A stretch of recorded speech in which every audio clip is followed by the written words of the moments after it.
But, Hans, he's fighting in there. And so you played Hans in a match yesterday. You're obviously not his coach. I don't think that's an arrangement that we'll see. But what sort of general advice do you feel like he needs to be able to take down Hikaru, who, in addition to you, has been one of the giants of the Speed Chess Championship? I think he must have been encouraged by what happened yesterday. I think he saw that Hikaru was quite vulnerable, and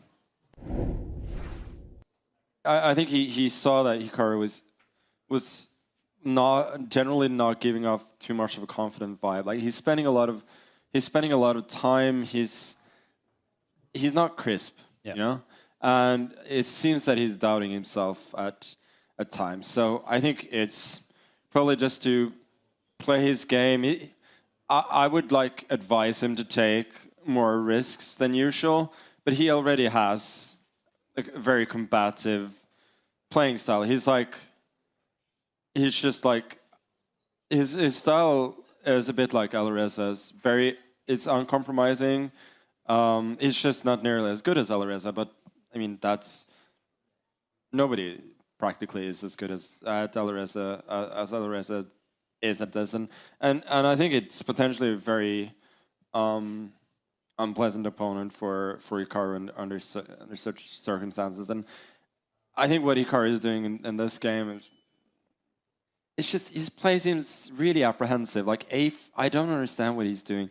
G5 is, I mean, I see that it's not immediately engine improved, but I love the approach. And now you have to think about, are you going to break with C4? Probably not, because you've just given up the B4 square, and I don't know. I don't like this for white at all. I don't see what targets he has, and black is relatively easy play on the king side. I was going to ask you, because my first instinct was the same as yours. It looks like Hikaru's just moving backwards. He's giving his opponent all the space. But do you think that could be a strategy for him, just to let Hans come to him? Because, as you said, Hans is uncompromising. But sometimes that skill set is actually can help lead to your demise. No, of course, Hikaru is an excellent defender. He's the best in the business. So I mean, it can be a bit of a strategy, but I'm not sure it's by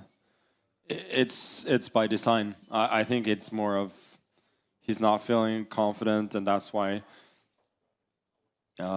he's trying to trade off pieces early. It could be that he just doesn't really care that much either, but at least now 94 and F3, I like that. That's crisp. That's not continuing with your plan with knight D3 and so on. It's seizing the moment to actually play concretely. Yeah, it seems like he's ready, because the black pawn, they're staring at each other, opening all lines for his pieces. And, he is up on the clock. So Hikaru's time management, the previous game was a problem for him. Here it seems to be to his benefit. And, well, Magnus, while we have you, yesterday you spoke a little bit about your match tomorrow versus Alireza. Now that you've had a night to sleep on it, any thoughts going into tomorrow? How are you feeling, for him? And did you actually review his match against Hikaru yesterday?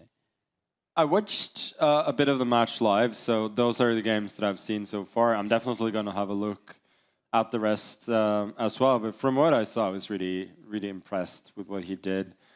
I feel pretty good today, and yeah, I feel rested. Hopefully tomorrow will be good as well. But I haven't thought much in terms of strategy and so on yet. But I think it's mainly going to be about trying to be fresh, have a good mindset, and always prepare like a couple of things in the opening. Yeah, well, you got your mind on the chess, and what do you make of this decision by Hans? He just castle queenside. So we have an increasingly sharp position where white is expanded on the king side, black on the queen side. So how do you see this game continuing from here? Because it feels like both sides have a bit of looseness in their position. Yeah, it's tremendously exciting. I'm like impressed that they're playing so fast, because it feels like every decision here is quite difficult. Oh, rook F, that allows E4. No, that was, come on. As you said, you were surprised by how quickly. Yeah, but I'm just saying, like, you cannot do that. Like, that's 2 seconds to play an objectively poor move. Like, you think you got to evaluate like king h2, king h1. What are the differences? And then you're starting to think like e4. Let's say king h1, e4, dc6, e3. Then you have, I don't know if you have knight b3, but at least you have queen b3 and you win. Right. And with rook f2, there would be a check right on f2. So that's an easy comparison. So it could be that he has. I mean, I think he's probably seen e4 and so on. But I feel like not even stopping a little bit to think about king h1 is not a great decision. And honestly, now if black plays e4, it seems that he has quite easy play again. Like, at the very least, you can go e4, knight e4.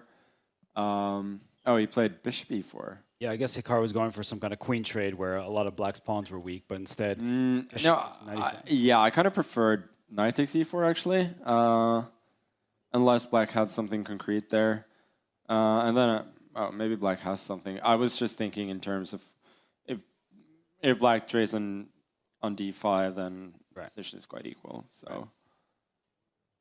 Even though like the engine seems to suggest that black is much better.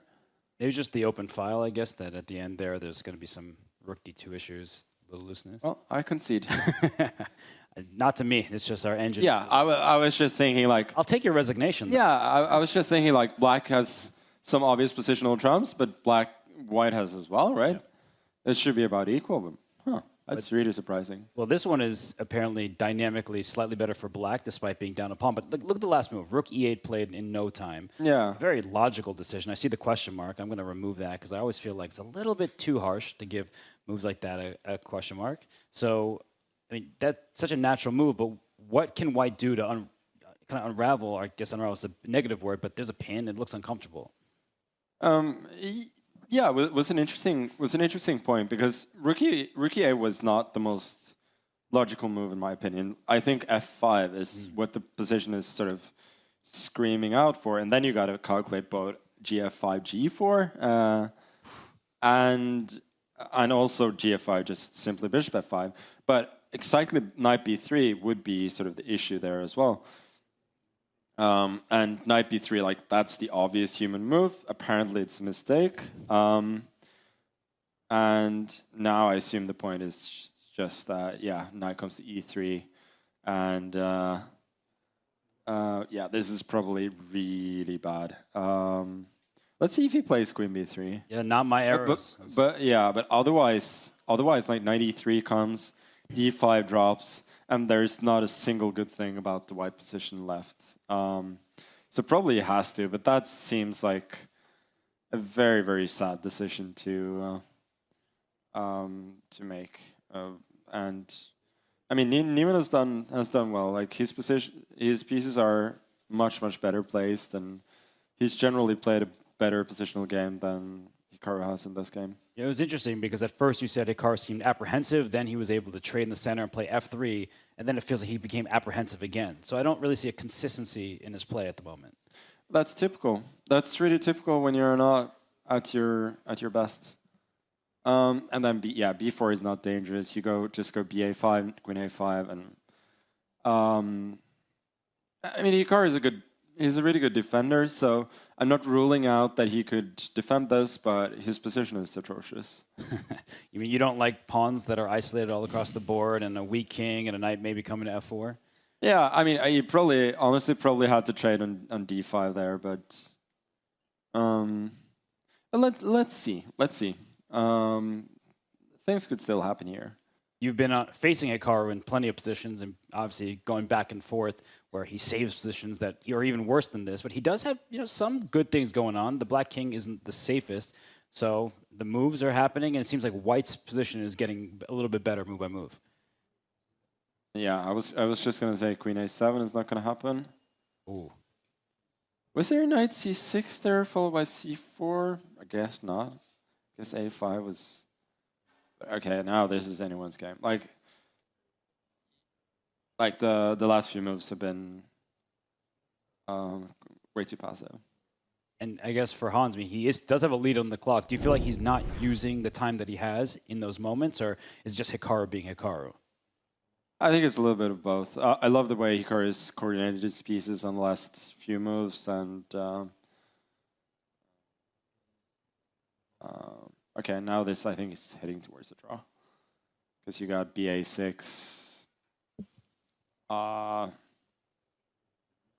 Unless Bishop C6 is somehow decisive, which I don't see. Wow. Now this is okay. I'll take back the draw part. Obviously, like this is now completely unclear. There are pins everywhere, right? The rook is pinned. I was just gonna say is A7 the move, but I don't see anything after Queen A7. I mean, it looks threatening, and I guess this is a question of it's a bullet scramble now. So yeah, and also like the queen is coming to H8.